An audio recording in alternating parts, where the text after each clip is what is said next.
Ah, mais est-ce qu'on peut l'accueillir chaleureusement au Centre Éveil, Lawrence Tisdale? Ça me fait grand plaisir d'être ici, c'est un honneur. Je connais votre pasteur, mais c'est qui le pasteur, sais-tu? Je connais l'ancien pasteur, plus que le nouveau, mais c'est super plaisant de voir un héritage qui va de père en fils. Vraiment, il y a tellement d'histoires dans la chrétienté où ce n'est pas le cas, où on voit les ministères, même des grands ministères, où est-ce que les enfants n'ont pas pu marcher dans la même onction. Je connais un peu ça, mon père est... Oui!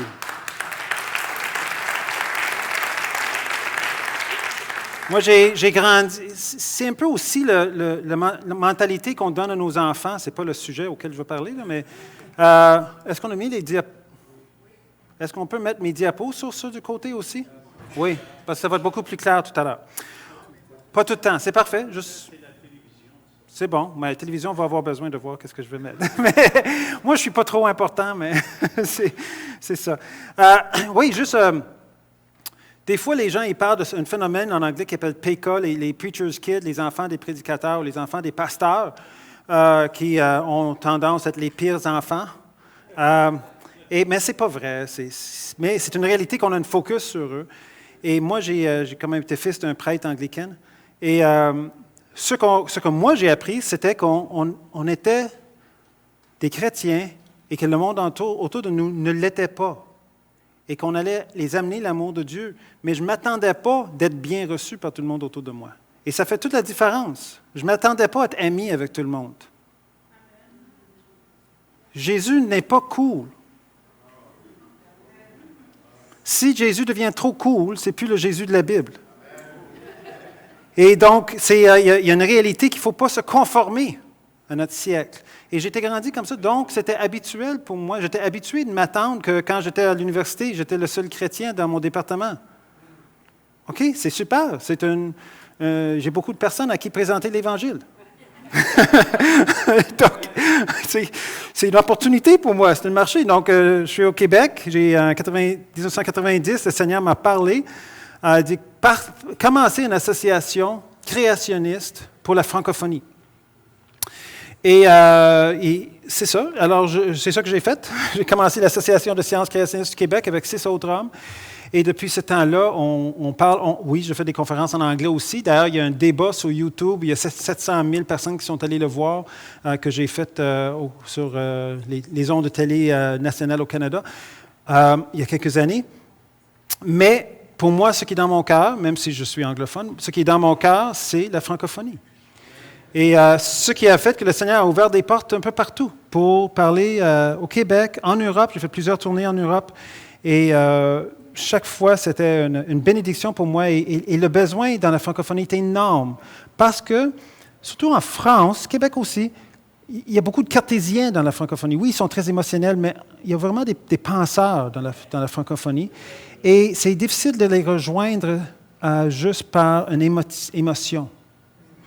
Et donc, ils sont touchés par ce que j'amène. Et ils sont touchés par le fait que j'ai un arrière-plan scientifique avec une bac et une maîtrise et que je parle leur langue.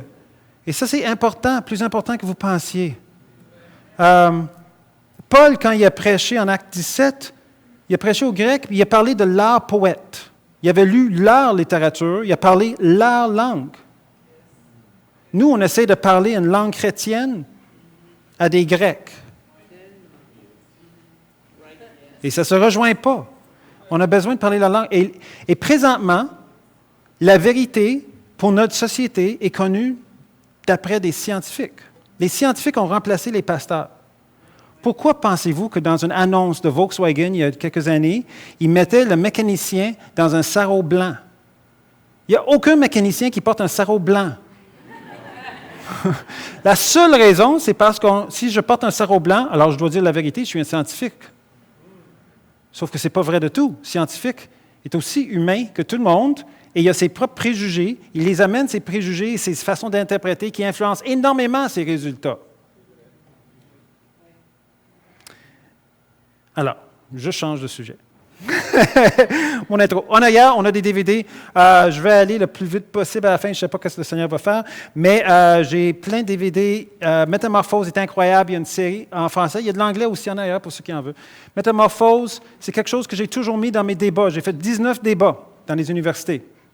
Le débat, c'est quand vous êtes dans une salle à l'Université Laval, il y a 600 non-chrétiens, puis il y a 10 chrétiens. Ça, c'est ma place. Ou quand je suis dans une taverne à Rimouski, le bien et la Malte, et on est en train de parler, et je suis supposé faire un débat avec un évolutionniste, ça c'était l'automne passé, et 24 heures avant, l'évolutionniste disparaît. Mais 3 professeurs apparaissent, mais ils ne veulent pas débattre. Je fais ma présentation sur l'origine de la vie, et là, il y a un prof qui explose. Il y a un prof, il perd le cap. Il est debout en train de crier, « Tout ce que tu as dit est faux! 57 erreurs! » Ouais. Puis là, il commence, il y a un autre prof qui dit qu'il a tort, puis c'est bien intéressant. Ça, c'est dans une taverne. Je ne pense pas que Pasteur Jean ou Pasteur Mathieu, vous allez les trouver dans les tavernes. OK? Ben, probablement pas. Déjà été prêché. Oui, c'est vrai! Dans votre jeunesse, là, ça me revient. Mais moi aussi. Alors, c'est ça. Ça me donne des portes qui sont un peu usées, des opportunités, et on voit plein de gens qui apprennent sur qui est le Seigneur et viennent au Seigneur. Donc, en tout cas, métamorphose, j'avais mis un papillon et un chenille dans le coin de mes diapos parce qu'à la fin de chaque débat, je posais la question, explique-moi la métamorphose par l'évolution. Et ça a toujours été un silence depuis 30 ans. Pourquoi? Parce que le papillon commence par le chenille. Le chenille, c'est une sorte d'estomac vivant. Il ne se reproduit pas, il fait juste manger, il devient 3000 fois sa taille initiale, et après ça, il se transforme en chrysolite, un garage, et 10 jours plus tard, il y a un papillon qui sort. Un papillon qui ne mange pas les mêmes choses, qui ne se déplace pas de la même manière, qui va faire des migrations de 5000 kilomètres avec le champ électromagnétique de la Terre. Ça veut dire que le chenille doit avoir le code génétique pour le papillon. Et le papillon doit avoir le code génétique pour le chenille. C'est beaucoup trop d'énergie à dépenser. J'ai une prêche que je fais des fois quand je prêche le dimanche, qui s'appelle « Une création audacieuse ». Où est-ce que je parle, un des arguments que j'ai pour Dieu, qui est un créateur, c'est parce que c'est audacieux qu'est-ce qui nous entoure. C'est beaucoup plus que juste le nécessaire pour la survie. Alors, dans Métamorphose, vous allez voir, c'est un documentaire sur les chenilles à papillons. Même des enfants de 2 ans peuvent regarder ça, sont émerveillés par les images, mais vraiment, ça vaut la peine. C'est de l'évangélisation, c'est vraiment incroyable. Et Enquête de vérité, c'est une série, il y en a plusieurs Enquêtes de vérité que j'ai en arrière. Ça, c'est la première. Ce sont 3 DVD dans chaque série. Celui-là, il dit « Prouve-moi que Dieu existe ». Deuxième, c'est « Quel Dieu ?» Et le troisième, c'est « Est-ce que la Bible a été manipulée ?» Des questions typiques quand on sort de l'Église et on commence à parler de Dieu, n'est-ce pas? Ça, c'est d'autres conférences, peut-être, si Pasteur Mathieu me réinvite, on pourra parler là-dessus. C'est à vous de voir. Donc là, on va commencer le sérieux de la soirée. Donc, je suis vraiment honoré, je suis content d'être ici avec Pasteur Jean. J'ai toujours aimé son ministère et apprécié son ministère. Donc, merci de m'avoir reçu, merci de m'avoir invité, Pasteur Mathieu. La vérité sur les 6 jours de la création et l'âge de la terre, c'est une question de la plus haute importance. Vous dites, comment ça va me sauver, ça? Attends que j'ai fini. Vous allez voir pourquoi c'est important, les 6 jours de la création. C'est important parce que ça fait la base de mon fondement. Là, j'ai changé en... Oh, c'est pas attaché à mon ordi. C'est bon. Jésus parle en Marc 10, 7 à 9, il dit ceci. « Mais au commencement de la création, Dieu fit l'homme et la femme. C'est pourquoi l'homme quittera son père et sa mère et s'attachera à sa femme, et les deux deviendront une seule chair. Ainsi, ils ne sont plus 2, mais ils sont une seule chair. Que l'homme donc ne sépare pas ce que Dieu a joint. » Est-ce que vous pensez que Marc 10, 7 à 9, c'est moins précis ou moins vrai que Jean 3, 16? Vous êtes bien silencieux dans votre Église. Je m'aurais attendu à une telle effervescence de... Oui ou non? Non! Jésus parle aussi vrai. Et est-ce qu'il dit que l'homme et la femme sont où dans la création? Au début. Ils sont là au début. Il n'y a pas de temps avant. Il n'y a pas de dinosaures avant. Il n'y a pas de singes avant. Des singes, je veux dire. Singes ne peuvent pas devenir des hommes. Des hommes peuvent agir comme des singes, mais ça, c'est une autre histoire.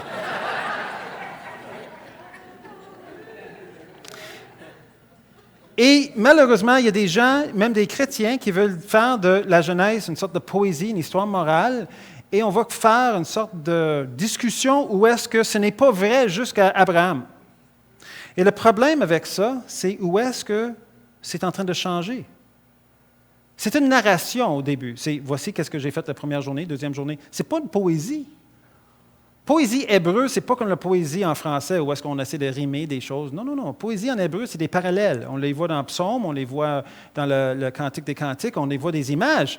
Mais c'est une narration qui est en Genèse 1. Voici qu'est-ce que j'ai fait première journée, deuxième journée, et puis il y a le mot vav, ou wav, qui est un mot hébreu qui veut dire est, c'est une conjonction de coordination, et on voit ça dans les narrations. Et donc, Jésus est en train de confirmer Genèse comme étant vrai. Donc, est-ce que c'est vraiment séjour ou non? Si on regarde Thomas Huxley, qui était un ami de Charles Darwin, il dit ceci, et là on recule en 1866. Vous, le clergé, racontez à vos assemblées que le monde a été créé il y a 6000 ans, en 6 jours, et que tous les animaux vivants ont été créés à l'intérieur de ce laps de temps. Je suis obligé de dire que je ne crois pas en ces déclarations que vous faites. Je suis encore obligé de dire que je ne peux pas trouver parmi les hommes de science et de recherche des hommes de vérité, regardez ça, les hommes de vérité sont qui, les hommes de science et de recherche? Un seul qui n'en croit pas le contraire exact. Ça, c'est du fake news. Même dans son temps, c'était du fake news. Okay? Le plus grand anatomiste de leur temps s'appelait Richard Owen, d'où vient le mot dinosaure. C'était un chrétien, il était ami de Darwin, il était complètement en désaccord avec Darwin. Il a expliqué maintes fois, il a même publié des articles qui démontraient comment Darwin a tort. Donc, c'est pas vrai, il dit un seul qui ne croit pas le contraire. Le plus grand scientifique de son temps dans la biologie croyait le contraire. Okay? Ça, c'est du fake news. Mais, puis en plus, il dit, les hommes de vérité sont qui? Des hommes de science. C'est pas nouveau, ça. 1866, mais c'est quand même 7 années après l'origine des espèces. Il s'est arrivé que, au tournant du siècle, les presbytériens ont fait une réunion sur les 6 jours de la création. Presbytérien, c'est une dénomination chrétienne, très respectée dans le temps. Et ils ont dit, il faut qu'on décide, est-ce que c'est vraiment 6 jours ou pas 6 jours? Sur le côté de ceux qui ne croyaient pas que c'était 6 jours, que c'était 6 périodes de temps, il y avait Woodward, qui d'ailleurs, son petit-fils est devenu président des États-Unis. Il était le doyen de Harvard. Il était un ministre de l'Évangile. Il était aussi un géologue, presbytérien. Bien, ministre presbytérien, un géologue. Et lui, il dit non, non, non, ça ne peut pas être vrai. Garde là, ça prend beaucoup de temps pour avoir les roches, les strates de roches. Ça prend beaucoup de temps. Ça ne peut pas être vrai, la Bible, notre interprétation de la Bible. Louis Dabney, lui, il dit non. Il venait du Sud, puis il dit, la science, la seule raison que vous ne croyez pas aux 6 jours de la création, c'est parce que la science semble avoir remplacé la parole de Dieu. Et ça, c'est clé, mes frères et sœurs. Ça, c'est la clé. Comme autorité sur la vérité. Il dit ceci, la raison de ça, c'est à cause de votre intelligence déchue et l'exaltation du naturalisme. Donc, ce qui arrive, c'est qu'il y a des gens qui vont mettre la science là et la parole de Dieu là. Sauf qu'un scientifique va toujours vous dire, je ne peux connaître la vérité. Parce que je ne connais pas tout. Je suis toujours en train de découvrir. Pendant que Jésus, il dit, je suis la vérité et la vie. Donc, c'est 2 points de vue complètement différents. Ça ne peut pas être comme ça. Il faut que ça soit comme ça. Et dès qu'on met la science naturaliste, la science sans Dieu, pour interpréter la Bible, mais là, il y a un problème. Et après la réunion, puis il y a un livre qui a été écrit en 6 jours, qui est très bon, là. Après la réunion, ils ont décidé d'être en accord, d'être en désaccord. Alors, c'est là qu'il y a eu la formation des presbytériens du Sud et les presbytériens du Nord, à cause des 6 jours. 100 années après, c'est quoi le résultat? C'est que les presbytériens du Nord sont un club social. Les presbytériens du Sud, c'est d'où on a le programme évangélisation, explosion évangélisation. 22 millions de personnes sont venues au Seigneur à travers ce programme. Ça, c'est la différence de 6 jours. Parce que le problème, c'est que si on ne croit pas du premier verset jusqu'au dernier verset, mais qu'est-ce qui arrive? C'est qu'on se rend à 3e chapitre et on parle de Jésus comme Messie. C'est une sorte d'image. Jésus qui dit que je suis le deuxième Adam. Adam, y a-tu existé? Comprenez, tout commence. Le mariage, c'est quoi? Ça commence tout à tomber en morceaux, qu'est-ce que nous croyons, si nous ne croyons pas littéralement qu'est-ce qui est écrit en Genèse. Jésus a dit ceci en Jean 5, 46, 47. « Si vous ne croyez pas les paroles de Moïse, vous me croiriez, car si vous croyez Moïse, vous ne croiriez aussi parce qu'il a écrit de moi. Mais si vous ne croyez pas à ces écrits, comment croyez-vous à mes paroles? » En Luc 16, 31, il dit, « Et Abraham lui dit, c'est Jésus qui parle, s'ils n'écoutent pas Moïse et les prophètes, ils ne se laisseront pas persuader quand même quelqu'un des morts ressuscitera. » On veut ignorer l'Ancien Testament. On vit juste dans le Nouveau. Sauf que le fondement est là. Et Jésus, quand Paul a dit dans Timothée, quand il écrivait Timothée, toute parole est inspirée de Dieu. Il parlait de l'Ancien Testament, le Nouveau n'existait pas encore.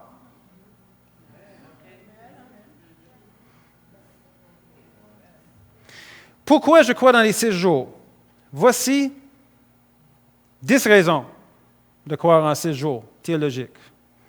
J'en ai d'autres, mais je pense que c'est assez pour une soirée. Puis après ça, on va rentrer dans des raisons scientifiques de croire que la Terre est jeune. Si vous voulez. Apparemment, je suis pas sûr que vous voulez, là. Peut-être sur l'Internet, ils veulent. Vous êtes tellement calme. C'est correct. Oui, des bons presbytériens. Qui a dit ça? OK. La première raison, l'usage du mot yom. Donc, yom en hébreu, c'est jour. OK? Yom, Y-O-M. 95% du temps, donc 1900 fois dans la Bible, c'est toujours une rotation de la Terre. Une journée, 24 heures, rotation de la Terre. Donc, si vous voulez que ça ne veut pas dire jour, alors il va falloir que vous démontrez parce que la charge du preuve est contre toi. Il va falloir vraiment que, surtout qu'il parle de soir et matin et tout ça. Donc, la deuxième raison aussi est, Yom, il dit la première journée, deuxième journée, n'est-ce pas? Quatrième, cinquième, sixième journée. Quand il y a un qualificatif, quand c'est marqué premier, un chiffre avant le jour, ça veut toujours dire une rotation de la Terre. C'est évident. Troisième raison, et il y a une raison pourquoi Dieu fait tout ça, les termes soir et matin requièrent une journée de 24 heures. Le mot soir est utilisé 52 fois dans la Bible, matin 220 fois, réfère toujours à des journées normales. Jamais. Elle ne veut pas dire une période de temps indéterminée. Jamais. Quatrième raison, ce n'est pas parce qu'ils n'ont pas le vocabulaire pour dire d'autres choses qu'ils ont pris le mot jour. Il dit en Genèse 1,14, Dieu dit qu'il y ait des luminaires dans l'étendue du ciel. On parle des étoiles. Pour séparer le jour d'avec la nuit, et que ce soit des signes pour marquer les époques, les jours et les années. Le mot « les jours », c'est « yamim ». Ce mot-là veut toujours parler de multiple rotation de la Terre. Et s'il voulait dire que c'était des époques, il y avait le mot. Ils n'ont pas utilisé le mot, parce que ce n'était pas des époques, c'était des jours. Bon, je n'ai pas fini. Cinquième, il y a une partie de la Bible, malgré ce que je viens de dire, qui n'est pas inspirée de Dieu. C'est les 10 commandements. Dieu l'a écrit de ses mains. Ce n'est pas les 10 opinions de Moïse. N'est-ce pas? C'est pour ça qu'on veut toutes les arracher des cours aux États-Unis. C'est écrit de la main de Dieu. Et le 4e commandement en Exode 20, 11, car, et c'est Dieu qui écrit, « En 6 jours, l'Éternel a fait les cieux, la terre, la mer et tout ce qui s'y trouve. » Il reste-tu d'autres choses? Il ne reste plus d'autres choses. Le cosmos, 6 jours. Là, il parlait du sabbat, de prendre le 7e jour. Là, le 7e jour, ce n'est pas une période indéterminée. C'est pas 1000 ans. Je pourrais faire une blague concernant la façon que certains travailleurs sur la route fonctionnent, mais autant. Tu en as comme 6 gestionnaires de projet puis 2 travailleurs. Ça, c'est un peu plus longtemps. Mais c'est clair que c'est 6 jours ici. 6 jours, l'Éternel a fait les cieux. Et je dis ça parce que je suis gestionnaire de projet, donc je sais c'est quoi. La symbiose, très important, là on parle un peu de science. La symbiose ne sera pas possible sans la création en 6 jours. Les plantes arrivent la 3e journée, le soleil la 4e journée. Combien de temps vous voulez les plantes sans soleil? Les insectes sont là la 6e journée. Ça va prendre 3000 ans, 3 millions d'années pour que les plantes puissent se reproduire. Ça n'a aucun sens. Soit vous croyez les paroles de Jésus en Marc 10, 7 à 9, ou vous ne croyez pas. Jean 3, 16. Essaye pas de mélanger les deux. Ça ne marche pas. Septième raison. Les rabbins juifs s'accordent pour une interprétation littérale. Donc les juifs, même s'ils sont évolutionnistes, acceptent de dire Moïse, quand il l'a écrit, ça voulait dire séjour. Récemment, il y a quelques années, j'étais dans une table ronde avec un pasteur d'une église d'une assez grande taille à Québec qui ne croit pas au séjour. Mais il m'a invité pour une table ronde pour discuter, 2 théologiens, 2 scientifiques. L'autre est un évolutionniste ménonite, vraiment évolutionniste, maximum évolutionniste. Et malheureusement, l'autre scientifique, qui est une chrétienne assez connue, elle a décidé quand elle a su que j'allais lui poser des questions, elle a décidé de quitter. Donc, il restait juste moi. Et je parlais avec les 3 théologiens, dans ce sens. Et j'ai tourné vers le pasteur, j'ai dit, mais où est-ce que, si ça commence à être une poésie à Genèse 1.1, où est-ce que ça arrête? Il dit, on ne sait pas où ça arrête. OK. J'ai dit, est-ce que vous savez quelle année juif qu'on est rendu? Et ça fait quelques années, ça fait 2 années, on était dans l'année 5775. 5775, c'est le calendrier juif. Pourquoi vous pensez que c'est 5775? Parce que c'est la création d'Adam et Ève, il y a 6000 ans. Maintenant, ça doit être 5778 ou quelque chose comme ça. Mais je dis, c'est ça que les Juifs ont leur calendrier basé là-dessus. Et sa réponse pour moi, c'était une révélation. Il m'a dit, mais on ne peut pas faire confiance aux Juifs.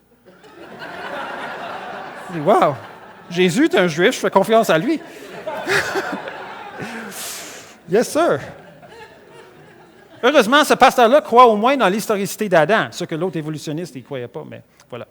Le problème théologique du péché originel est la mort. Si on n'a plus les 6 jours de la création, une Genèse littérale, qu'est-ce qu'on fait avec Romains 5, 12 à 14? C'est pourquoi, comme par un seul homme, le péché est entré dans le monde, Adam, et par le péché, la mort.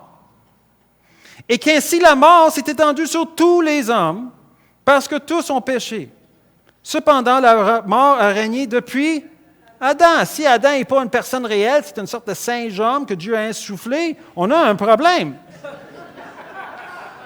N'est-ce pas? On a un gros problème.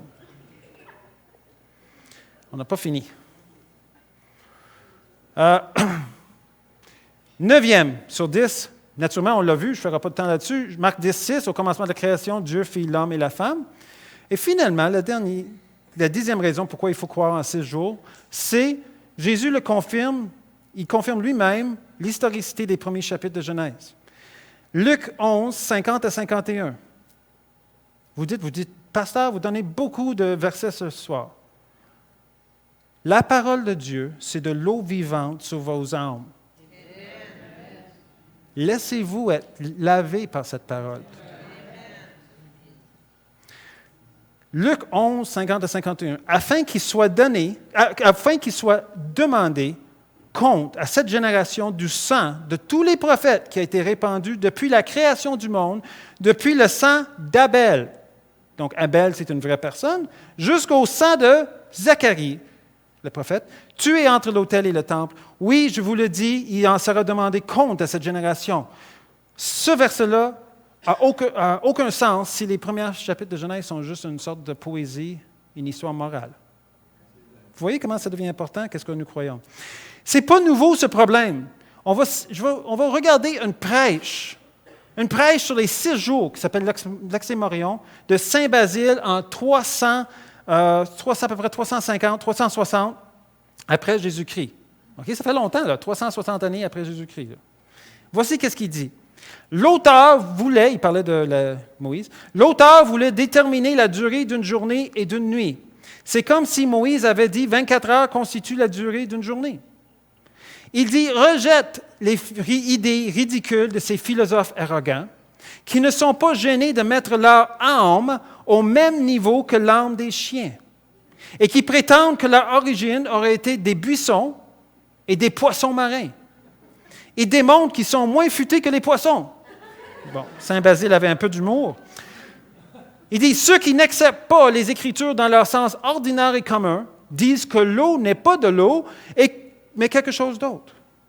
Les termes plantes et poissons, ils les interprètent comme ils veulent. La création des reptiles et des animaux sauvages, ils l'expliquent dans une manière qui détruit le sens normal des mots, comme le feraient ceux qui interprètent les rêves.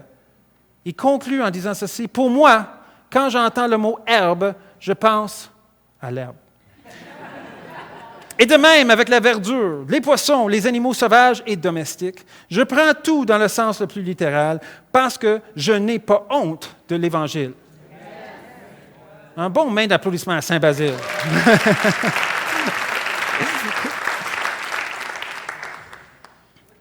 Maintenant, avec la connaissance que nous avons maintenant, c'est encore plus vrai. Mais c'est intéressant de voir qu'il y avait à combattre ce même problème juste quelques centaines d'années après Jésus. Ce n'est pas un phénomène qui est nouveau, parce que c'est toujours la même question qui résonne dans l'univers depuis le Jardin d'Éden.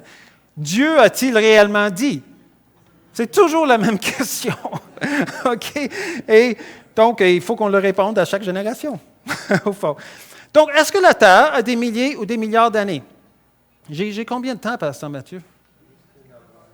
Oh, on est correct. OK. De toute façon, on ne compte plus le temps, c'est ça? Je vais prendre un peu d'eau. Ça vous va? Pour les séjours, vous avez suivi? Bon. Là, vous dites, c'est bon. On a fait un peu de théologie. La Bible dit qu'est-ce qui est vrai, il faut croire, mais est-ce qu'on croit contre la science? Est-ce qu'on croit contre tout ce qui nous est présenté? Peut-être que ce n'est pas vrai, ça. Donc, on va regarder, est-ce que la Terre a des milliards ou des milliers ou des milliards d'années? Hein? Parce qu'on présente ce modèle ici. Le modèle d'évolution, c'est quoi? C'est que rien n'était là et rien n'a explosé. OK, ça, c'est un peu difficile à expliquer.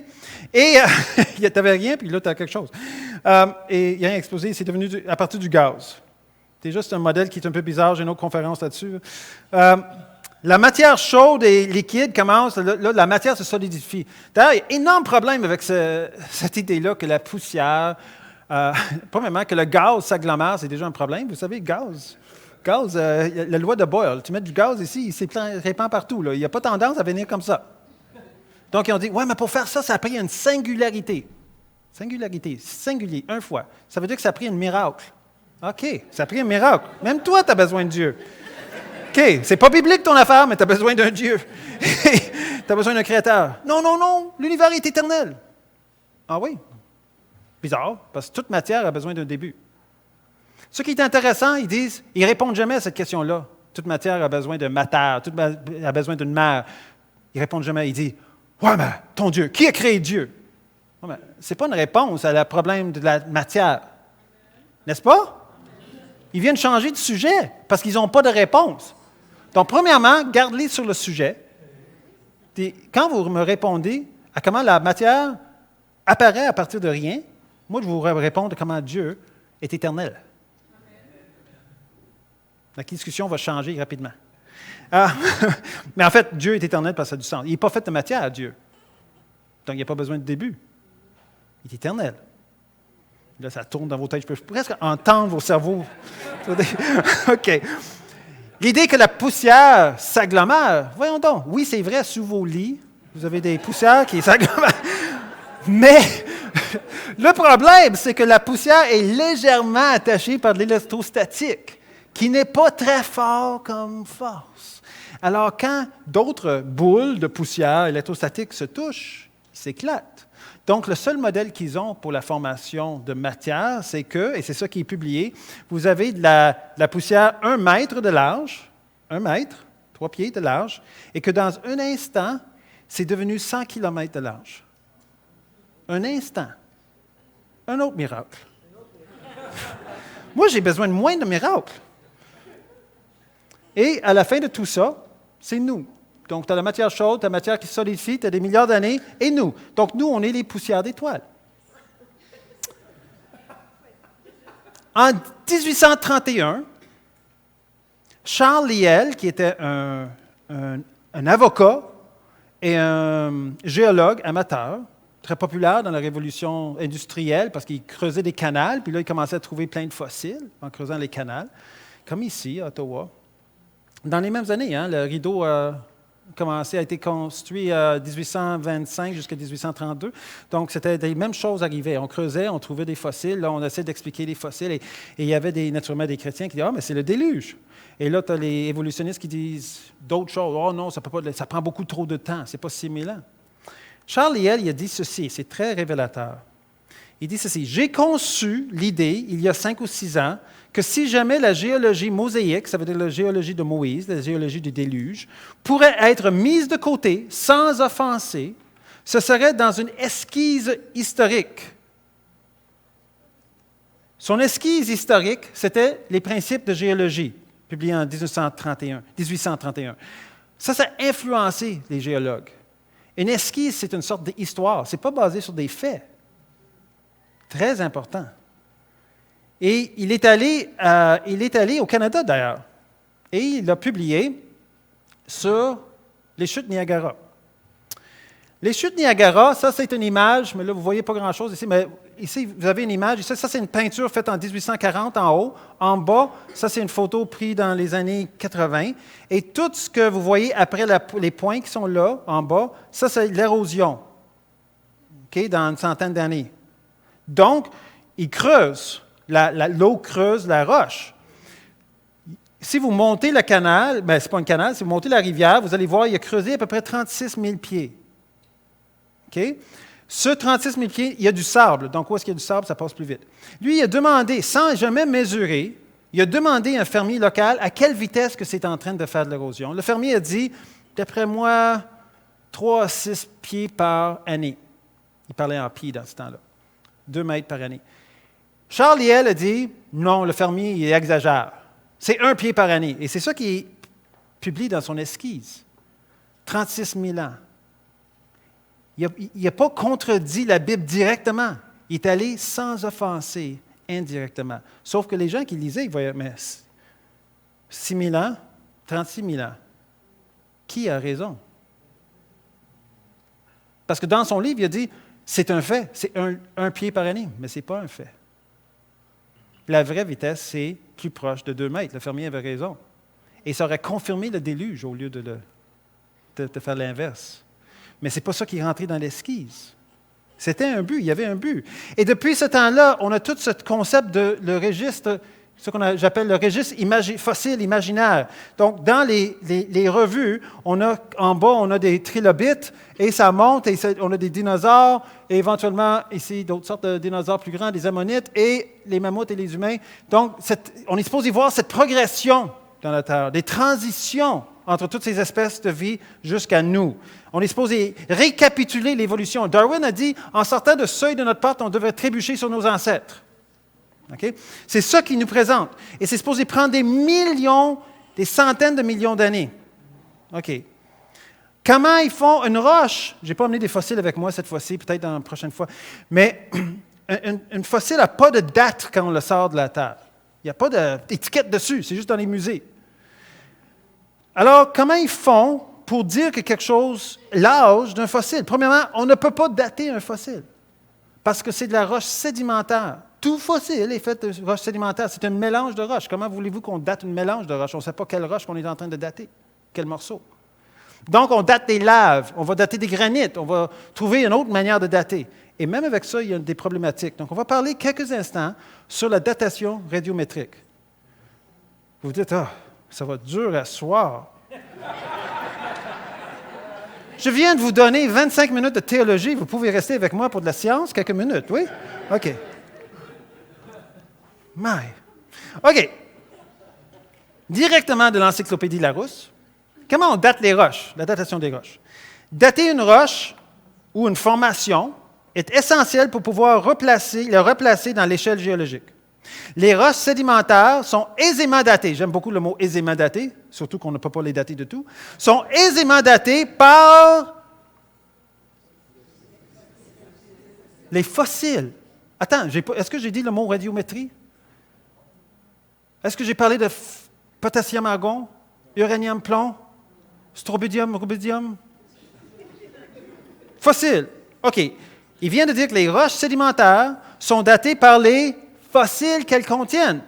Des microfossiles. Ils appellent ça des fossiles index. OK. On continue, c'est pas fini là. Donc ça, c'est des microfossiles, toutes sortes de fossiles marins. Donc tous les niveaux de roches sont faits dans de l'eau. Intéressant. Si on avait un déluge, qu'est-ce qu'on s'attendrait? Des milliards de choses enterrées dans des sédiments dans l'eau qui couvriraient la terre jusqu'en haut des montagnes. Et qu'est-ce qu'on trouve? Des milliards de choses enterrées qui couvrent la terre jusqu'en haut des montagnes. Bizarre. On continue avec Larousse. Reconstituer l'histoire de la Terre est l'un des enjeux de la géologie. Mais pour pouvoir le faire, il faut être capable de maîtriser le temps, c'est-à-dire de dater les événements. La datation relative s'appuie en grande partie sur les formations sédimentaires. Les formations sédimentaires se dépendent de les fossiles. Oui, c'est bon, c'est bon. Pour établir une échelle de temps globale, il est également nécessaire de pouvoir faire des corrélations d'une région à l'autre. Les fossiles constituent un atout extrêmement précieux. Wow, les fossiles sont importants pour dater les roches. À un moment donné, j'espère que vous allez vous poser les questions comment on fait pour dater les fossiles. Puisque je viens de dire que les fossiles ne sont pas datables. OK? Les fossiles constituent un atout. Deux formations sédimentaires contenant les mêmes fossiles ont le même âge, pas contenant les mêmes roches, contenant les mêmes fossiles. Donc, si je trouve des trilobites ici et je trouve des trilobites au Texas, ils ont le même âge. Et juste pour te dire, cette formation de trilobites qui est en dessous de nous, là, l'Université de Carleton, vous les avez dans les roches noires, c'est une formation qui va jusqu'au Texas. Ce qu'on aurait du sens si on avait un déluge global. On continue, je n'ai pas fini, parce qu'éventuellement, il faut parler de radioactivité. La datation absolue. Donc, l'autre, c'était relatif. Là, c'est absolu. Absolu. OK. Absolu. La mesure du rapport isotope radioactif, isotope radiogénique, non radioactif, dans une roche dont on connaît la concentration initiale permet de déterminer son âge. Arrêtons là. Pour que ça fonctionne, il va falloir qu'on connaisse la concentration initiale. Y a-t-il quelqu'un qui était là quand ces fossiles ont été formés? Ou quand ce strate a été formé? Parce que si vous étiez là, vous seriez dans le strate. Et vous auriez le même âge que le strate. Mais vous ne seriez pas capable de me dire quel âge qu'il avait. La concentration initiale, personne n'est là. Il y a un énorme problème. La combinaison des approches datation et traçage isotopique, datation avec les fossiles, permet d'imaginer des scénarios de l'évolution de la Terre. Imaginer, c'est un bon mot. Parce que la seule façon qu'ils ont pour dire que l'âge radiométrique est vrai, c'est basé sur les fossiles. Mais comment on sait l'âge des fossiles? Ils l'ont décidé. C'est une convention qui a été faite il y a plus que 75 ans, qui ne change jamais. Et si votre datation radiométrique ne conforme pas à l'âge, il y a même un article qui a été publié, ils ont daté des roches 140 fois et ils ont rejeté 139 données. Ils ont publié avec une donnée. Mais comment ils savaient que les 139 n'étaient pas vrais? Oh, mais c'est à cause des fossiles. Comprenez, on a un problème? Donc, c'est vraiment problématique. La concentration initiale, pourquoi c'est important? Parce que c'est comme un sablier. Quand vous jouez un jeu d'enfant ou quelque chose où vous avez un sablier qui compte le temps. Vous tournez le sablier, il faut que ça soit vide d'un bord pour que vous ayez vraiment les 3 minutes que vous avez droit, n'est-ce pas? Mais si on va de potassium-argon, argon, c'est une gaz. Quand la lave se forme, elle absorbe la gaz dans l'air, l'argon, elle aura instantanément un demi-milliard d'années parce qu'elle absorbe le gaz qui est dans l'air. Le volcan Hawaï qui est en train de sortir, il y a eu des volcans avant, dans les années 80. Il y a 20 ans avant ça, on a daté, on savait que la roche avait 20 ans, on a daté avec des méthodes radiométriques, ça donnait des âges de 1,2 à 1,6 millions d'années. Mais on savait qu'il y avait 20 ans. Tu comprends le problème? L'autre problème, c'est le potassium. Le potassium, ça bouge. C'est un fertilisant. C'est utilisé NPK, là, utilisé dans des fertilisants que vous utilisez sur vos plantes. Il est soluble à l'eau. Est-ce qu'on va imaginer que pendant 1 milliard d'années, la roche n'a pas été touchée par la pluie? Ça dépasse, il y a beaucoup d'autres raisons, mais ça vous donne un peu des complexités avec la datation radiométrique. Par contre, ça ne veut pas dire que comme créationniste scientifique, je ne suis pas intéressé aux âges qu'ils donnent. parce qu'ils donnent des mauvais âges. On ne peut pas les calibrer, mais ils donnent toujours des âges très vieux. Alors, on fait des études pour savoir pourquoi ils donnent ça. Il y a des idées qui sortent qui sont vraiment intéressantes, mais ils ne sont pas des vrais âges, ça c'est clair. Ça ne marche pas. On a parlé de ces datations, mais on va regarder les fossiles. Mais, est-ce que les fossiles ont vraiment évolué avec le temps, comme qu'ils ont suggéré dans leur registre imaginaire? OK? Est-ce qu'ils ont évolué? On va citer un évolutionniste, Stephen Gould, très connu de Harvard. Il est mort maintenant, mais il était très connu. L'extrême rareté des formes de transition est le secret de fabrique de la paléontologie. L'historique de la plupart des espèces fossiles comprend deux caractéristiques allant à l'encontre du gradualisme, d'un changement graduel. Okay? L'idée qu'une grenouille va devenir une prince en 150 millions d'années. Okay? Changement graduel. Deux choses vont à l'encontre. Quand il regarde les fossiles, il dit, la fixité. La plupart des espèces ne démontrent aucun changement de direction. Tout au long de leur durée sur Terre, dans le registre fossile, leur apparence est à peu près la même à leur disparition. La deuxième chose, c'est l'apparition soudaine. Peu importe la zone locale, les espèces n'apparaissent pas graduellement à la suite de transformations constantes de leurs ancêtres. Elles apparaissent plutôt tout d'un coup et complètement formées. C'est exactement ce qu'on s'attendrait. Mais ils ne sont pas apparus, ils sont plus disparus. Pense déluge. Dans des écozones. Mais qu'est-ce qu'il dit? Fixité, apparition soudaine. Deux prédictions du modèle créationniste. Mais ça ne marche pas du tout pour l'évolutionniste. Il l'admet. Regarde les fossiles, vous pouvez le voir vous-même. Ça, c'est fossile d'un grenouille. Si les femmes sont en train de donner des becs à des grenouilles, là, ils sont vraiment désespérés. Je sais que des hommes font pitié des fois, là, mais quand même. Surtout ados, là. C'est génétique. On peut prouver pourquoi. Là. Le cerveau continue à se développer dans les hommes jusqu'à 20 ans. Là. Les femmes, c'est plus vite. Je n'irai pas plus loin dans cette direction-là. 100 millions d'années sans changement. OK. Je crois pas aux 100 millions d'années. Je parle les salamandres. 161 millions d'années sans changement. Où est l'évolution dans tous les fossiles? Il n'y a pas d'évolution. Ça ne change pas. Il y a plusieurs catégories de ce qu'on appelle les fossiles vivants, comme ici. Le requin, ou si on prend le scorpion, c'est des fossiles vivants qui n'ont jamais changé. Pourtant, nous, on est supposé avoir sorti d'un arbre, d'un singe, en 1 million d'années. OK, l'arrêt, pas changé. Une deuxième catégorie, c'est le coélacanthe. Elle comprend des fossiles qui sont vivants, des fossiles qu'on voit aujourd'hui qui sont vivants. Ce pas des fossiles, des êtres vivants, qu'on trouve dans les fossiles, mais ils disparaissent pendant une période de temps et ils sont vivants. Donc, ils sont dans le registre fossile pour les évolutionnistes de 425 millions d'années jusqu'à 70 millions d'années. Disparaissent, mais ils sont vivants. Comment ils ont fait pour ne pas laisser des fossiles pendant les dernières 70 millions d'années? Ça n'a pas de sens, le modèle. D'ailleurs, le pire de tout ça, c'est que le coélacanthe, c'était supposé être le modèle d'une transition d'un poisson qui sortait de l'eau pour devenir un amphibien. Parce qu'il disait que ses nageoires, ici, là, les nageoires en bas, c'était comme des pieds, des jambes en formation.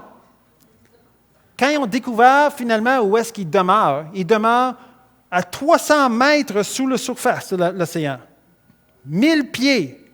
Si on le monte à la surface, il meurt à cause du changement de pression. Il utilise ses nageoires puis on peut le voir, il y a un site web, il y a des webcams, là, dinofish.com, et tu peux le voir, il danse sur son nez, puis il y a des glandes qui envoient des sondes électromagnétiques pour trouver ses proies. Pas exactement primitif comme système. Hein? Très avancé. Et il a décidé de ne pas laisser des fossiles pendant 90 millions d'années. Et ma prochaine question, c'est, on va parler des strates. Où est le temps dans les strates? Premièrement, si on regarde la vérité concernant les strates, on n'a pas cette fameuse colonne, parce que si cette colonne existait avec tous les fossiles dedans, elle serait 160 km d'épaisse. Elle aura une profondeur de 100 km. Mais ça n'existe pas. La seule place, il y en a peut-être 2 places dans le monde où est-ce qu'on trouve les fossiles index, les fossiles index qu'on cherchait, les dizaines, c'est à Dakota du Nord et elle a même pas 1 kilomètre. 160, 1 kilomètre. Je vais vous montrer quelques images que j'ai prises quand j'étais en Chamazon, en Suisse. J'étais en train de faire des... Ça va être plus facile de voir là-bas. J'étais en train de visiter avec un pasteur à faire des conférences dans une église en Suisse. Et le lundi, on est allé monter la vallée de la Ronde. Et là, j'ai vu ça. Le soleil était à bonne place pour le voir. On va le voir plus proche. J'ai pris des photos de cette montagne ou ces montagnes dans les Alpes qui est énorme ici. Ça, c'est vraiment énorme. J'ai dit, OK, on va aller voir cette montagne. Là, je viens du Québec, hein? C'est pas comme les Laurentides, là. Quand on dit on va aller voir cette montagne, on va aller 2 heures de temps, puis on va faire la moitié du chemin. C'était énorme. Et le plus proche que j'arrivais, le plus que j'étais étonné par ce que je voyais, parce que là, on va voir ici, plus proche encore, là, vous allez le voir là. Regarde les strates, ils sont pliés en 2. Cette montagne a été pliée 180 degrés comme un sandwich, la montagne. Toutes ces strates-là, il n'y a pas de fissure ici. Ça a été plié pendant que les strates étaient plastiques, comme du pâte à modeler. Ce n'était pas encore de la roche. Si c'était de la roche, la force de plier de la roche comme ça, premièrement, il y aura plein de fissures. Deuxièmement, il y aura trop de chaleur, il n'y aura plus de fossiles. Mais ça, c'est le Jura. Il y a plein de fossiles. C'est d'où vient, on parle de Jurassique. C'est dans cette même région. C'est plein de fossiles. Donc, ce n'est pas fait pendant que c'est sec. Ça, c'était fait tout mouillé, et ce strate ici doit avoir le même âge, ou à peu près, que celui-là, parce qu'ils ont tous plié en même temps. Il n'y a pas de temps dans les strates. Et quand on regarde entre les strates, il n'y a jamais d'érosion entre les strates. Regarde ici, à Joggins, en Nouvelle-Écosse. La première sortie, quand vous allez en Nouvelle-Écosse, il y a Amherst. Juste avant, il y a Joggins. Joggins, c'est une plage où vous pouvez trouver des arbres polystrates. Ces arbres-là, c'est une photo que moi j'ai prise où on voit des strates de roche. Est-ce que cet arbre s'est laissé fossiliser des racines en montant pendant des dizaines de milliers d'années? Moi, les roches, je connais les plantes. Si les racines sont rendues de la roche, la plante, elle ne dure pas longtemps. OK? Donc, il n'y a pas de question que ça monte peu à peu comme ça. Ça, c'est parce que toutes ces strates-là ont été déposées en même temps, n'est-ce pas? Ça ne prend pas un cours universitaire pour voir ce que je suis en train de vous montrer. C'est ce qu'on appelle les fossiles. Puis il y en a partout dans le monde. Regardons ici. Est-ce qu'il y a des temps entre les strates? Donc, ici, la partie foncée que vous voyez ici, là, où est-ce qu'il y a à côté de l'homme, ça c'est dans le Grand Canyon. Donc la partie foncée, c'est supposé avoir 1 milliard d'années. Mais le problème, c'est que ici, le grès qui est en haut est supposé avoir un demi-milliard d'années. Ça veut dire qu'il manque un demi-milliard d'années. Mais il est parti où?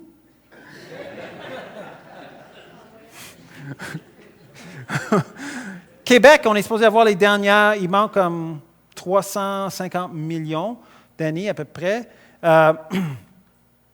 Puis ils disent, il y a toute de l'érosion dans l'océan. OK. Où est le sédiment au fond des océans? Bon, il est allé sous les continents. OK.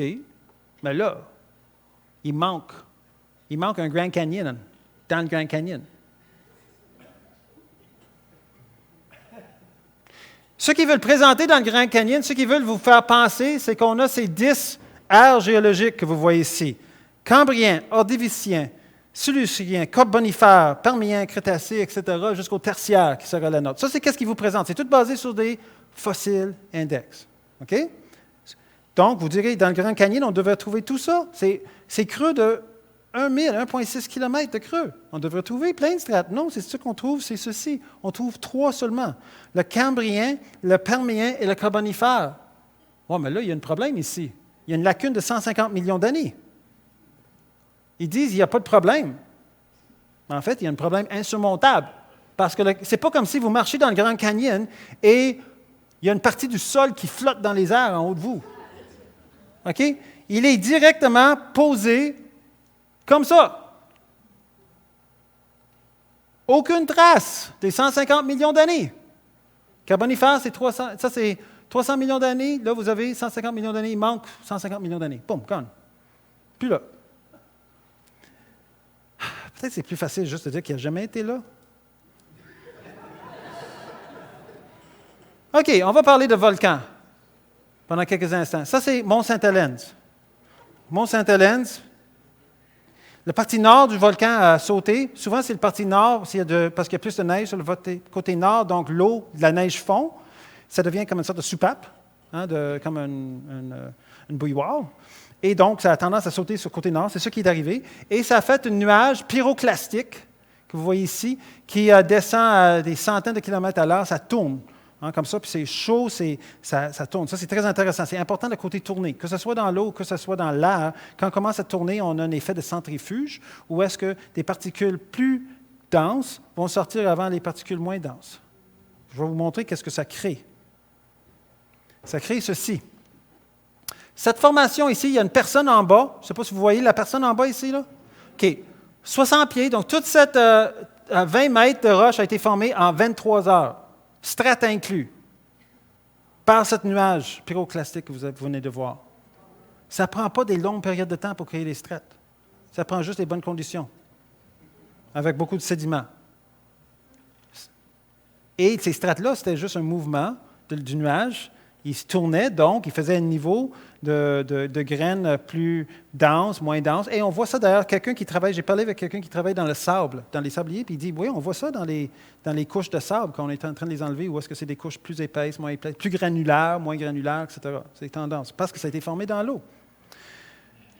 La théorie de la Terre vieille, ils disent c'est 4,6 milliards d'années et 37 secondes.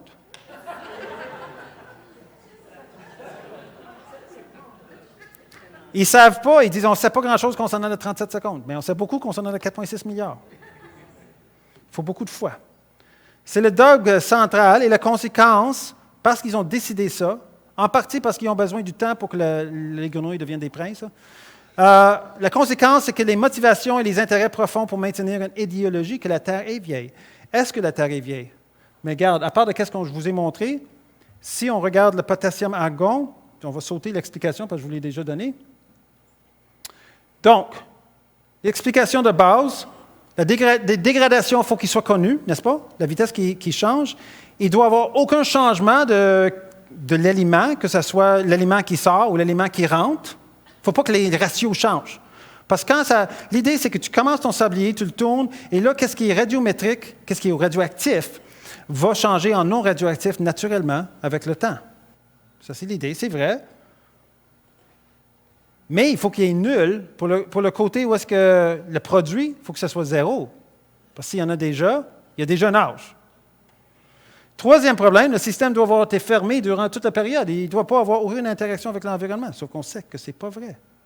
OK? Je vais sauter un peu à cause du temps. On va juste sauter ça. C'est juste des explications que je vous ai déjà données. On a parlé de volcans qui ont eu d'éruptions.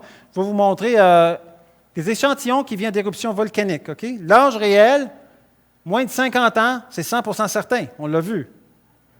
On l'envoie au laboratoire Géochron. Ils sortent des années 270 000 ans, 1 million, jusqu'à 3,5 millions. Petit problème, là. Mont-Saint-Helens, quand ils ont fait l'étude, c'était 20 ans, 100% de certitude. Mais la datation a donné des dates de 340 000 à 2,8 millions d'années. Donc, ça ne marche plus, là.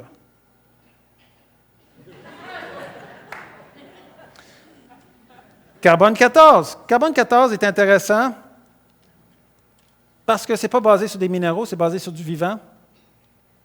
Et si on en trouve du carbone 14 dans des fossiles, il y a un gros problème, parce qu'ils vont dire que les fossiles index ont des centaines de millions d'années, pendant que s'il y a du carbone, le carbone va dégénérer en dedans de 5000 ans, il a déjà perdu la moitié. Donc, le carbone 14 peut juste se mesurer un maximum de 50-60 000 ans, maximum.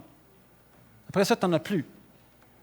Ça, c'est intéressant, parce que quand on mesure, et ce n'est pas quelques mesures, là, 15 000 échantillons publiés, charbon, bois, gaz naturel, ossements et coquillages, ont tous du carbone 14. Ils sont supposés avoir et substantiels en passant, ils sont supposés avoir entre 100 à 300 millions d'années. Comment le carbone 14 peut-il être là? Parlons un peu des dinosaures. Ça, c'est des vaisseaux sanguins humains. N'est-ce pas? Globule rouge, vous le reconnaissez? Ça, c'est le genou d'un T-Rex, globule rouge. Est-ce que des T-Rex peuvent avoir des globules rouges qui survivent 70 millions d'années intacts? Regardons ici. Professeur Marie Schweitzer. Elle coupe un T-Rex, un fémur de T-Rex, elle coupe pour l'envoyer au laboratoire parce que c'était trop gros pour envoyer par la poste. Des fois, la science se fait comme ça. Et elle a coupé en deux, mais en la coupant en deux, elle découvre que l'intérieur, ce n'est pas fossilisé, et elle dit ceci, c'est exactement comme de regarder un morceau d'os actuel, mais je ne pouvais pas, bien sûr, le croire. Pourquoi? Et scientifique, elle est supposée juste rapporter qu'est-ce qu'elle voit et pas supposée interpréter qu'est-ce qu'elle voit. N'est-ce pas? Mais elle démontre elle-même que les pieds sont préjugés. Je ne peux pas le croire. J'ai dit aux techniciens de laboratoire, après tout, ces os ont 65 millions d'années, comment des cellules sanguines pourraient-elles survivre si longtemps? Excellente question. Elle a continué, elle a été beaucoup critiquée, elle n'est pas créationniste. Elle est chrétienne, par contre, elle est catholique, mais elle n'est pas créationniste, elle est évolutionniste. Mais elle a continué quand même ses recherches, et 4 ans après, elle a publié sur les adresseurs, et là, elle a trouvé d'autres tissus. Non seulement ça, elle a trouvé des protéines, ostéocalcin, et pour produire, qui étaient encore réactifs. Wow! Mark Armitage, un ami que je connais, a publié des os de Triceratops, à partir des os, des photos de cellules non fossilisées, des cellules d'os. On ne peut pas parler d'une contamination quand on parle de cellules d'os. Ce n'est pas comme si un canard meurt à côté d'un os de Triceratops et que les cellules d'os transforment dans l'autre espèce. Hein? Ça ne bouge pas, les os. Donc, c'est vraiment des os de Triceratops. Et il a publié ça en décembre 2012. Quand on est en sciences et que nos photos de notre article se trouvent sur la première page de l'American Laboratory et on est un spécialiste de laboratoire à l'Université Caltech, on est arrivé. Notre carrière est en apogée, là. Tu es sur la couverture de la revue de ta spécialité. OK. Il a aussi publié, un mois après, ce qui est très rare, dans la revue la plus prestigieuse dans son domaine, qui s'appelle Acta Histochemica, qui parle des membranes cellulaires. Il produit un article que je traduis en français, « Cellules d'os non fossilisées dans la corne d'un Triceratops ». Ou, il pourra le dire comme ceci, « Une méthode par laquelle vous pouvez rapidement perdre votre emploi chez l'Université Cal State. » Parce que ça n'a pas pris 3 semaines qu'il était mis à pied. Publié 2 articles, ça fait des années qu'il est en charge d'un laboratoire de 10 millions de dollars, mis à pied en 3 semaines. Il est allé en cours en passant. Ça a pris 3 ans, je pense, puis ils l'ont payé 15 ans de salaire. Parce que c'était clairement un préjugé religieux. Mais c'est ça le prix qu'il faut payer des fois. Et je le vois encore quand je suis sur Facebook et quand je parle avec des personnes. « Montre-moi des publications, les créationnistes ne sont pas capables de publier. » Ben non, on n'est pas capable de publier parce que vous prenez un choix. Qu'est-ce que vous publiez? Et si ça mentionne Dieu ou si ça mentionne Créateur ou si ça a tendance à défendre le point de vue créationniste, vous n'avez pas le droit. On a nos propres journaux, le Journal of Creation, Technical Journal of Creation, le Creation Science Research Society. On a plusieurs journaux scientifiques, Answers Magazine. On a plusieurs journaux scientifiques de notre bord parce qu'on ne peut pas publier. Mais de temps en temps, on réussit d'en publier. Et là, vous risquez de perdre votre emploi. Il y a un livre qui a été écrit par Jerry Bergman qui s'appelle « The Slaughter of the Dissidents », la tuerie des dissidents. Lui-même, il y a 4 doctorats, dont 2 ont été refusés malgré qu'il y avait une moyenne parfaite de 4.0 parce qu'il était un chrétien et un créationniste. Il y a 5 maîtrises. Il a publié quelques 35 livres et plus que 300 articles publiés. Et pourtant, ils sont prêts à dire, non, on ne vous donne pas. Vous avez tout bon, mais vous êtes chrétien et créationniste. Oublie ça. C'est beaucoup de travail. Payer un prix comme ça. Lui, il a payé le prix. Regarde, les photos qu'il a prises sont incroyables. On voit vraiment clair. Et d'ailleurs, si je reviens puis je fais une conférence sur les dinosaures, Mark Armitage m'a envoyé les plaques.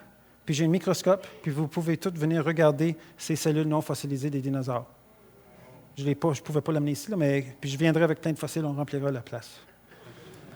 Donc, juste pour vous dire que la question de l'âge de la Terre, il y a beaucoup de raisons de croire que la Terre est vieille. Il y a le sel dans les océans, on n'a pas le temps d'aller plus loin. Mais il y a beaucoup, beaucoup de raisons de croire que la Terre est jeune. Si je prends juste la dernière exemple, je pense que j'ai... Ouais, les comètes. Vous savez tous c'est quoi une comète? C'est une balle de glace sale qui va autour du Soleil. Et quand il va autour du Soleil, il fond comme n'importe quelle boule de neige proche de la chaleur. Okay? Donc, la queue qu'on voit dans la comète, c'est qu'est-ce qu'il est en train de perdre. Donc, la comète devient plus petite chaque fois qu'elle tourne autour du Soleil. Donc, le maximum, on admet tout, le maximum âge pour les comètes, c'est 10 000 ans. Ah, OK. Donc, la Bible est vraie. Oh non! La Bible peut pas être vraie! Non, il y a un nuage de comètes caché au fin fond du système solaire qui s'appelle le nuage Oort. On ne l'a pas vu, on ne l'a pas trouvé, mais il doit être là. Parce que la Bible ne peut pas avoir raison. C'est comme ils vont parler sur... Il y a eu un déluge sur Mars. Ce n'est pas un problème. Il y a eu un déluge sur Terre. Non!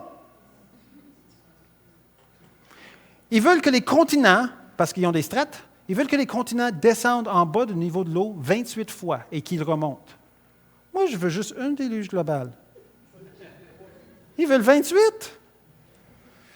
Il faut beaucoup de foi pour être évolutionniste. Job 12, 8 à 9, il dit « Parle à la terre, elle t'instruira. Qui ne reconnaît chez eux la preuve que la main de l'Éternel a fait toutes choses? » Psaume 90, « Avant que les montagnes fussent nées et que tu eusses créé la terre et le monde, d'éternité en éternité, tu es Dieu. » Alléluia. Il y a un combat. Il y a un combat où cette question résonne dans le cœur de l'humanité. Est-ce que Dieu a réellement dit? Mais la réponse est oui. Il a réellement dit. Dieu se proclame à travers les œuvres qu'il a faites. Il se proclame qu'il veut avoir une relation personnelle avec nous. Qu'il veut qu'on se connaisse qui est notre Créateur parce qu'on est déconnecté de notre Créateur. Et aussi longtemps qu'on est déconnecté de notre Créateur, on ne peut pas savoir notre raison d'être. On ne peut pas savoir. Notre devenir est directement relié à nos origines. N'est-ce pas? D'où je viens, c'est très important. L'image de Dieu et non un singe évolué. Et à cause de ça, j'ai un choix à faire. Est-ce que je vais écouter sa parole? Est-ce que je vais me soumettre à sa volonté? Est-ce que je vais donner ma vie à lui? Et c'est ça. Tout le fait que la Genèse est vraie et qui parle d'ailleurs de Jésus comme étant le Sauveur et que le besoin que nous avons, on est coupable et on sait qu'on est coupable envers un Créateur parfait et que la seule manière de reconnecter avec le Créateur, c'est en passant par Jésus et la croix. Et qu'est-ce qu'il a fait à la croix? Si on peut fermer nos yeux juste quelques instants. Après, je pourrais prendre quelques minutes de questions. Mais je veux donner cette opportunité à quiconque est ici ou quiconque qui est, peut-être nous écoute par Internet. Si vous n'avez pas donné votre vie à Jésus, vous n'avez pas soumis votre vie au Créateur qui a tout créé, qui vous connaît et qui vous aime, je vous demande de le faire. Je vous demande de prendre quelques instants et de dire, oui, j'ai besoin de connaître Dieu. J'ai besoin de me soumettre à Dieu. J'ai besoin d'être pardonné pour mes fautes. Prions ensemble. Seigneur Jésus, je vous donne ma vie. Transforme mon cœur. Je demande pardon pour mes péchés. Et je crois dans l'œuvre que tu as faite à la croix. Pour moi. Merci pour ton pardon pour moi. Change ma vie. Et apprends-moi ma raison d'être. Dans le nom de Jésus. Amen.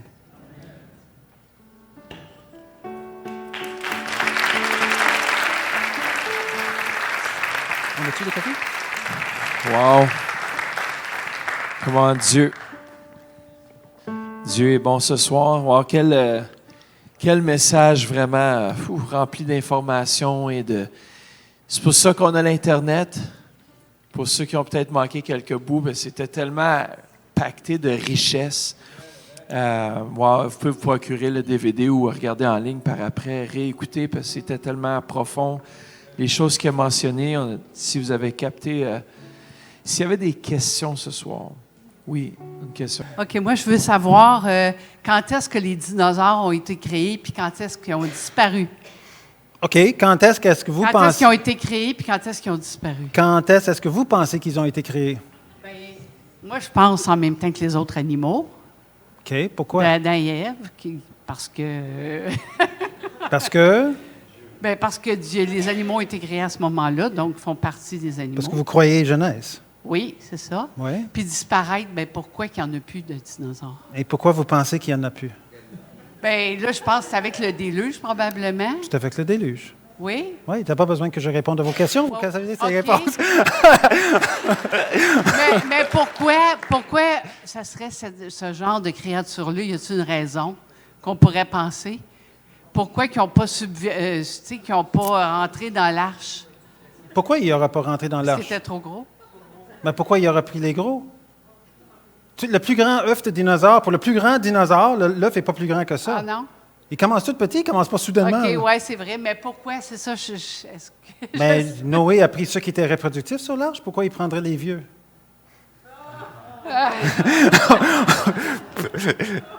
Bien, vous comprenez? Je comprends pas. Oui, mais les dinosaures, ils commencent jeunes. Donc, il va prendre les jeunes sur l'arche. Il y a juste à peu près 75 sortes de dinosaures. OK. Il y a plein d'espace sur l'arche. Ça, c'est une conférence qu'il faudra m'inviter. Revenez, on parlera sur la... Mais l'arche de Noé, c'est comme 3 terrains de football, un sur l'autre. Si tu peux mettre 12 000 vaches là-dedans. Donc, 150, 2 de chaque, 75 sortes de dinosaures. Et donc, la moyenne de dinosaures, c'est celui d'un poney. La taille moyenne, c'est petit, même adulte. C'est juste dans les films d'Hollywood que tu vois des grands dinosaures partout. C'est pas comme ça dans le registre fossile. Il y a des grands, mais ils sont dans la minorité, puis aussi, ils sont vieux, très vieux. Les reptiles continuent à croître jusqu'à temps qu'ils meurent. Puis ils commencent petits, ils prennent les petits. Ça, je pense que la question, c'est pourquoi qu'il n'y en a plus, c'est ça, pourquoi qu'il Mais n'existe plus. ça, c'est l'autre question. Pourquoi qu'il n'y en a plus? Pourquoi vous pensez qu'il n'y en a plus? Moi, je ne pense pas qu'il n'y en a plus. D'ailleurs, dans ma conférence sur les dinosaures et la Bible, je pourrais vous montrer comment il y a des dinosaures dans la Bible. On ne peut pas faire tout dans un soir. Ouais, c'est ça. C'est bon. C'est une bonne question. On pourrait faire un exposé sur les dinosaures. Si c'est tellement aussi facile à prouver que c'est comme si la science on nous a menti tout le temps qu'on était à l'école, alors pourquoi, si les unités de mesure du temps sont faussées, comme vous l'avez montré, les volcans, où ça fait 20 ans, mais ça prouve que c'est 300 combien, pourquoi les scientifiques continuent de les utiliser? Quel est l'intérêt qu'ils ont à continuer à faire ça? Donc, la motivation, c'est toujours le même, comme j'ai dit vers la fin. Il ne faut pas que ça confirme la Bible. Le problème, c'est la longue guerre contre Dieu. Donc, il y a une certaine quantité de scientifiques qui se sont jamais posé des questions. Ils ont juste accepté ce qu'on leur a appris. Et la plupart de la science ne touche pas l'évolution. Si je travaille dans le plastique, je ne touche pas l'évolution. Vous comprenez? Il y a plein de sciences, chimie, physique, etc. Ils ont pris des cours sur l'évolution, même en biologie. Tu prends des cours sur l'évolution dans ta première année d'université, puis après ça, tu n'en parles plus. Là. C'est là comme une sorte de base, encadrement. Et si vous ne le croyez pas, vous n'aurez pas un emploi. Si vous voulez faire de la recherche et nourrir votre famille, vous êtes mieux de suivre le paradigme courant. Mais ça ne veut pas dire que c'est ça qu'ils croient vraiment. Ça veut juste dire que c'est ça qu'ils affichent parce qu'ils gardent leur emploi. Donc, il y a une certaine nombre. Il y en a qui sont activement contre. Puis donc, peut-être un peu le mélange. Mais c'est cher. Tu as vu le prix que le gars a payé pour publier? Il n'a pas dit que l'évolution avait tort. Il a juste publié qu'il y avait des cellules non fossilisées des dinosaures.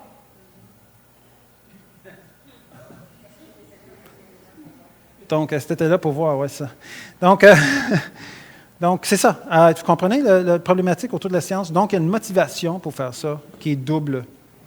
Gênez-vous pas, c'est le temps de poser les questions, là. Non? Elle avait le micro dans la face. Si vous n'avez pas de questions, vous forcez une question. J'ai entendu qu'il y a des gens qui croient qu'il y avait la vie de l'homme avant Adam. OK, la vie avant Adam. Avant Adam. Et d'où est venue la femme de Caïn? Pré-adamique. OK. Vous connaissez un peu la Bible? La Genèse? La Genèse, au moins. Est-ce que vous voyez dans la Bible l'évidence pour une race pré-adamique? En Genèse? Où? Quand ça dit que quand Adam a péché, il a dit à un moment donné, voici l'homme est devenu semblable à nous. C'est Dieu qui dit ça? C'est Dieu qui dit ça. Mm-hmm. Et là, on parle de fils de Dieu. OK, si on va dans la racine des mots, ça peut jouer un peu. Mais il y a aussi le fait que quand on va être débarrassé de notre corps, ou en fait dans l'éternité à venir, ou en fait, on est déjà dedans, ceux qui sont nés de nouveau, on va être comme les anges.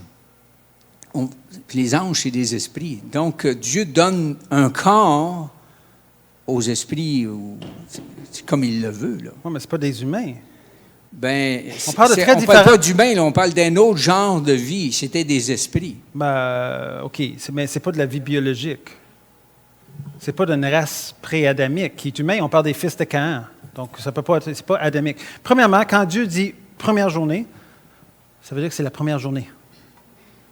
Ça veut dire, non. Première veut dire première. Il n'y a pas de avant première. Ça n'existe pas pré-première. Quand vous êtes jour 1, vous êtes jour 1. Il n'y a pas comme jour .5. Vous comprenez? Jour 1, c'est jour 1. Il n'y a pas d'autre manière d'interpréter. Il n'y a rien avant jour 1. Donc, jour 1, c'est la lumière. Et Jésus dit au commencement de la création, l'homme et la femme sont là. Donc, il n'y a pas de race pré-adamique. En fait, cette idée-là, puis quand c'était Caïn, là, il n'y avait pas besoin d'autres personnes. Il a marié qui? Il a marié ses sœurs ou ses cousines. Je veux dire, Adam et Ève, ils ont eu, de la tradition juive, on parle de 24 enfants. Bon, ils peuvent avoir plus. On sait que la femme de Job a eu 20 enfants. Hein. Donc, c'était pas un. Ils vivaient longtemps aussi, 900 ans. Je ne sais pas combien de temps qu'ils portaient des enfants, mais les femmes sont en train de... Peut-être que c'est pas cool de vivre 500, 600, 900 ans. Ça, c'est donc ça, c'est pas un problème parce que génétiquement, ils étaient parfaits. Il n'y avait pas de problème de consanguinité, là, comme qu'on a maintenant depuis Moïse. Ça, c'est un problème d'erreur dans notre code génétique qui va faire que les erreurs se démontrent, les erreurs récessives deviennent dominants. Mais ce n'était pas le cas. Il n'y avait pas d'erreur dans leur code génétique au début. En fait, ça s'est apparu dans le temps, à peu près le même temps que Laël. C'était Laël, le géologue que j'ai montré, a vraiment beaucoup influencé avec son esquisse historique l'Église de l'Europe. Et là, il essaie d'interpréter les choses. Ah, j'ai du temps. Puis là, ils vont créer comme une sorte de royaume sur Terre avant, puis c'est pour ça qu'il y avait du chaos. Il y avait comme un royaume avant. Sauf que c'est tout basé sur une esquisse qui essaie de détruire les écrits de Moïse. Et ils vont essayer de dire qu'il y a un temps entre Genèse 1.1, Genèse 1.2, ça s'appelle le Gap Theory. Tout ça, ça a été créé pour essayer d'expliquer les fossiles, au lieu de mettre les fossiles à la place où ils doivent être, qui est dans le déluge. Donc, il faut faire un peu attention. Je sais que ça circule dans le temps, mais des fois, les gens se sont trompés, peut-être innocemment, en essayant de... Mais il ne faut jamais mettre la science naturaliste en haut de la parole, la révélation de Dieu, qui est très claire. Quand vous dites le premier, c'est premier, il n'y a rien avant, mais la science est reconnue qu'il y a une erreur entre 0 et 1, il y a toute une infinité là. Comment vous expliquez ça? C'est une erreur de dire que si on compte, on apprend les enfants à compter 0, 1, 2, entre 0 et 1, il y a toute... Oui, ça c'est juste sur papier mathématique. Quand vous avez une orange, vous le coupez en deux, vous avez une moitié d'orange, 0,5 orange, mais l'orange est quand même là. Tu ne peux pas arriver jusqu'à 0 orange, parce qu'on peut couper jusqu'à cellulaire, vous comprenez? Donc, la réalité, c'est que Puis Dieu il n'a pas fait comme une moitié d'orange, il a fait une orange complète. Donc, c'est comme, tu as juste une journée, tu n'as pas de 0,5. La science, il y a une différence entre la science mathématique et la science réelle. En mathématiques, on peut écrire autant de zéros qu'on veut après un chiffre. Mais en réalité, on a un maximum d'atomes dans l'univers, qui est 10 à la 80. 10 avec 80 zéros. Je peux mettre 10 à la 120 zéros sur papier, mais ça n'a pas de rapport avec la réalité. Moi, je suis dans les sciences naturelles, puis on essaie de regarder ce qui est réel et observable. Donc, il ne faut pas réinterpréter, encore là, notre théologie face à une science qui est un peu imaginaire. Je veux dire, la mathématique parle de moins 1. C'est quoi moins 1 orange? Comprenez? C'est utile pour faire des calculs, mais la réalité, c'est que je ne peux pas avoir moins 1 ordi. J'ai 1 ou j'ai 0, mais je n'ai pas moins 1. Dans le monde des physiques, c'est vrai qu'on peut avoir du antimatière, mais ça rentre un peu dans du non observable et qui est déjà un problème pour les évolutionnistes. Donc, ça, c'est une autre histoire. Là.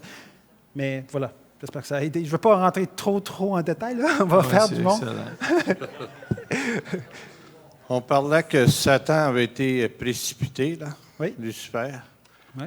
Puis, on parle de la terre qui avait été créée. Après ça, c'est devenu informe et vide. Là. Non. Donc, c'est ça, entre le verset 1 et le 2, là, qui... Non, c'est pas ça qui est écrit. Ça, c'est une interprétation qu'on fait. On ne sait pas quand Satan est tombé. On ne sait pas, il dit quand. Mais Dieu, il dit, moi je crois que c'est durant c'est après les 6 jours de la création, honnêtement, là. Parce qu'il n'y avait pas de terre pour tomber dessus avant.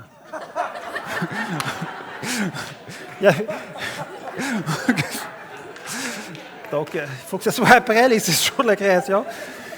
Et combien de temps qu'ils étaient dans le jardin d'Éden, je ne sais pas.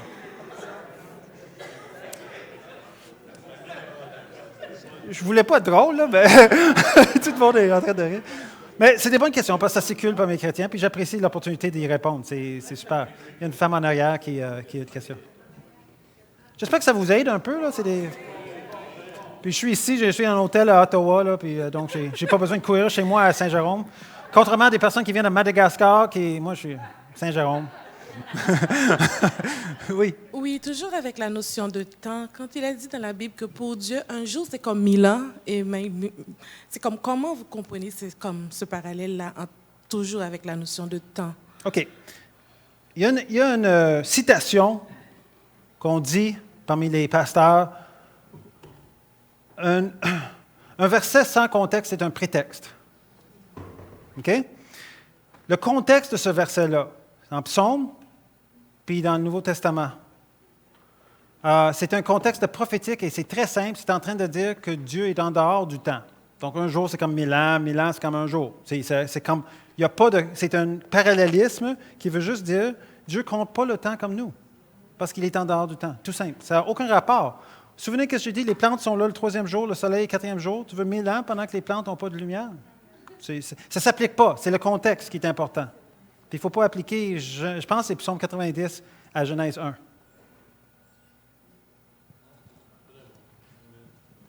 Amen, merci.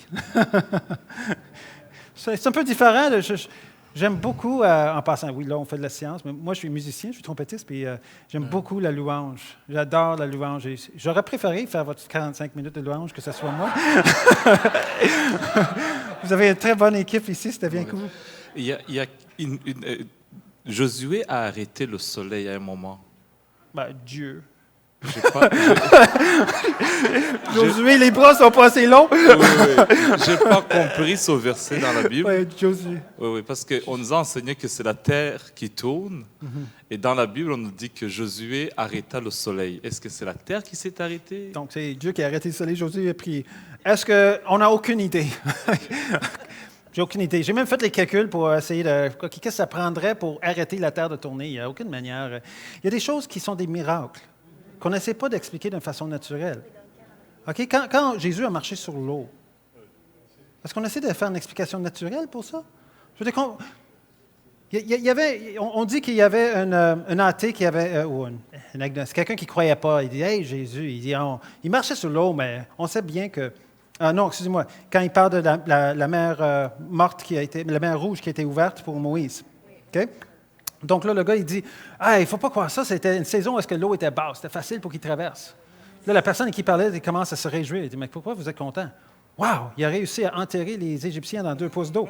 Donc, vous comprenez, c'est des choses miraculeuses. 6 jours de la création, des choses, on n'essaie pas d'avoir une explication naturaliste. On va se perdre là-dedans. Là. Si c'est possible, on essaie, mais la Bible, c'est quand même pas un livre de science.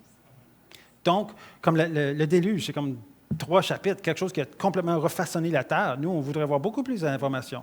Donc, on fait beaucoup de modèles, puis au fond, on ne saura pas jusqu'à temps qu'on arrive au ciel, puis Dieu nous montre qu'est-ce qu'il a vraiment fait. Comment ça a marché, j'ai aucune idée. Il faut admettre quand on n'a aucune idée. C'est être intègre. Je me souviens, je vais juste finir avec ça. Je vais juste dire ça. J'étais en train de parler avec beaucoup de jeunes à Paradoxe, et chaque année, je faisais quelques ateliers pour eux. Et à un moment donné, il y en a un qui était choqué, parce que je dis, mais si vous ne connaissez pas la réponse, c'est correct de dire, vous ne connaissez pas la réponse. Et ça va juste encourager les gens de savoir que tu ne penses pas que tu es Dieu. Il faut être intègre. L'intégrité, c'est plus important. Ce n'est pas parce que vous connaissez toutes les réponses que quelqu'un va venir au Seigneur. Il va plus être insulté. OK.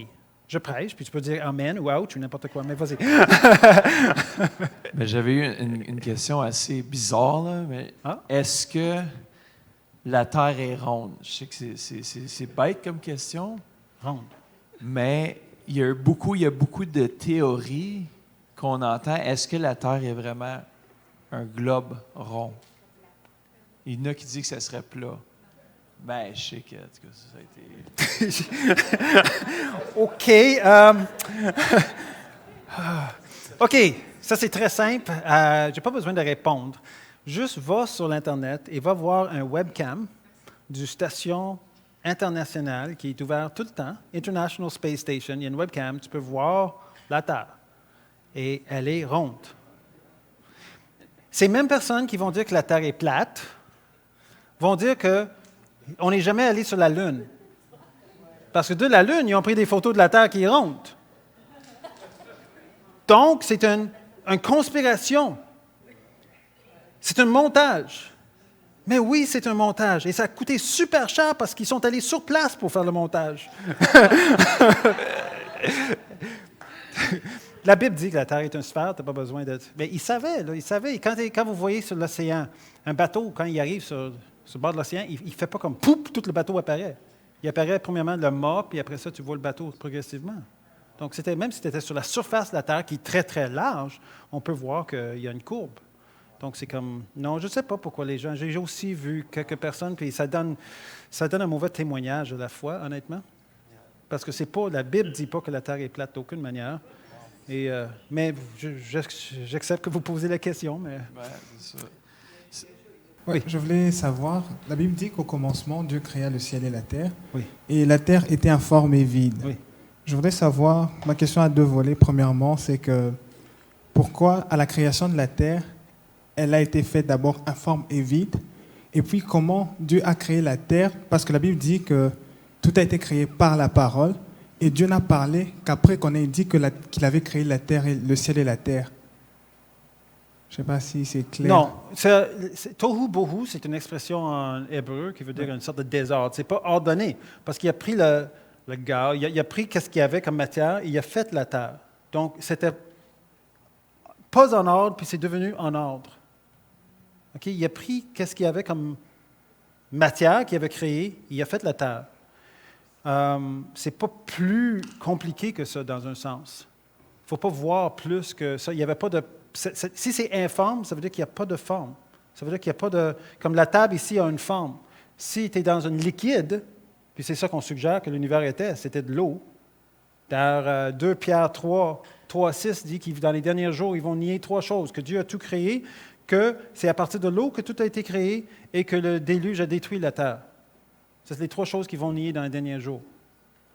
Donc, la deuxième de ces choses, c'est qu'est-ce qu'on fait référence. Donc, l'univers aurait commencé par l'eau et il y a des très, très bonnes raisons de croire cela. mais je ne peux pas comme tout faire dans un soir. Il y a une vingtaine de DVD dehors, là, mais c'est ça. Il y a une raison de croire que vraiment, il y a eu de l'eau au début, et c'est à partir de l'eau que la terre a été formée. C'était fait par la parole. C'était fait par la parole, oui. Dieu a dit que la lumière soit, la lumière fut. C'est la parole et la sagesse, proverbe. La parole et la sagesse de Dieu, c'est les mécanismes qu'il utilise. Mais Dieu peut créer ex nihilo. Donc, Dieu crée à partir de rien. Ça, c'est super important, ça. Le problème avec le Big Bang, c'est comment tu fais pour avoir rien puis rien explose. Tu comprends? Mais Dieu, lui, il est capable de faire ça. Donc, c'est logique de croire qu'un être, avant la matière, est plus grand que l'univers, en puissance, adéquat pour produire l'effet, est capable de produire l'univers. Ça, c'est logique. Mais de dire que l'univers s'est créé lui-même, ça n'a aucun sens. Juste finir avec un point là-dessus, parce que c'est important. Une des lois dans la science, c'est la loi de l'entropie. C'est la deuxième loi de thermodynamique. Tout va vers le désordre. On vieillit à cause de ça, l'eau char rouille à cause de ça, les réactions, il y a une perte de chaleur qu'on ne peut plus récupérer. Donc, tout l'univers va vers un froid total. Okay? On perd la chaleur. Bon. Donc, on peut aller de l'ordre en désordre. Mais on ne peut pas aller naturellement de désordre en ordre. Et la première chose que Dieu dit, moi, je suis Dieu, et moi, j'ai créé les lois de thermodynamique, et moi, je peux prendre le désordre puis le rendre en ordre. Ça, c'est super important. Il y a tout un message prêche là-dedans, que Dieu peut prendre le désordre puis le rendre en ordre. On ne peut pas tout faire un soir. Merci pour la question. Je pense qu'on a été vraiment bénis ce soir, puis il faut garder des questions. On va pour une prochaine fois.